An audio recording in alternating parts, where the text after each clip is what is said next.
అన్నావంటే ఎదురవన, అన్నిపై ఉన్నావంటే నిదరవన, కలలే కన్నావంటే నిజమై ముందుకి రానా, కలతై ఉన్నావంటే కథనవన.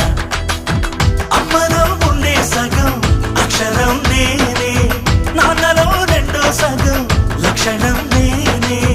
అమ్మ తోడు నాన్న తోడు అన్ని నీకు అన్నే చూడు, చెల్లిపోని బంధం నేనమ్మా, చిటి చెల్లెమ్మా, వెళ్ళిపోని చుట్టం నేనమ్మా.